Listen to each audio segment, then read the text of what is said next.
Hey, what's up, everybody? Stevie Breech coming to you. Just got done listening to a Chris Masters interview, and there was some pretty good stuff that came out of it. Most of all, he just talked about his career in WWE, what he was looking forward to now that he was out, and what he's just gonna be doing now that he's moving on with his career and he's able to be an actual wrestler again and not be held down and all that stuff. It wasn't really a letdown. He didn't really put the WWE down too much. He just said that, he just wasn't getting a shot. Now that he's out, he's going to be able to be the superstar, that basically be the wrestler that he wants to be.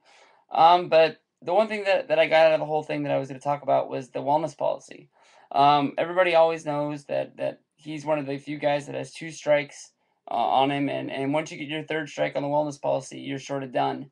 They say that they're going to fire you and they won't bring you back. It's sort of like blacklist you from the company, you can say. And other wrestlers out there have two strikes against them. Booker T, Jeff Hardy, Chavo Guerrero.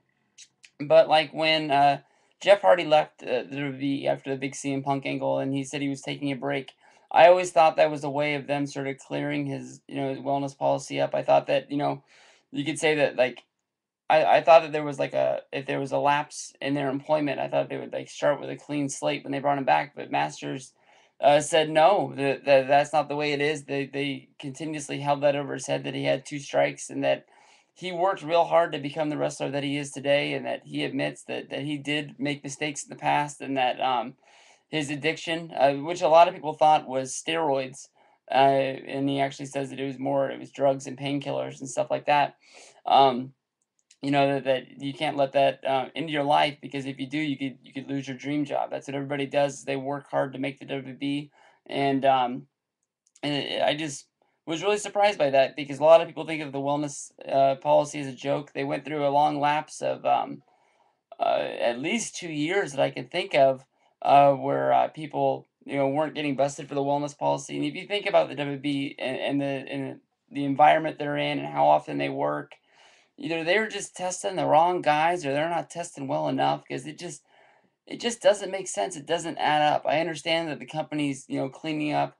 You can look at a lot of the guys out there and just they just don't look like the wrestlers did in the 90s, and that's not a bad thing. They're more athletic.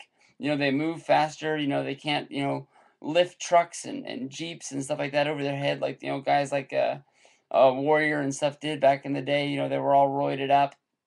But that probably makes the WWE better today. So, maybe the wellness policy moves in a better direction. But you got to think that somebody out there is doing some sort of drugs or something like that. So I don't know if the wellness policy is real, or if they're just not pulling from a big pool of people. I know when the referee got busted right after SummerSlam, a lot of people were real surprised. So maybe they're taking it stronger than it is now, and I don't know, but I just was really surprised that if you left the company and then you came back, they still held those strikes over your head. So that sort of means like if Jeff Hardy ever got his second chance, um, it'd be real tough for him, back in the WWE. He said he's cleaned his life up since then and everything, but we'll have to see. I just was real surprised that those strikes still count against you after that, and I thought you guys would like to know that too.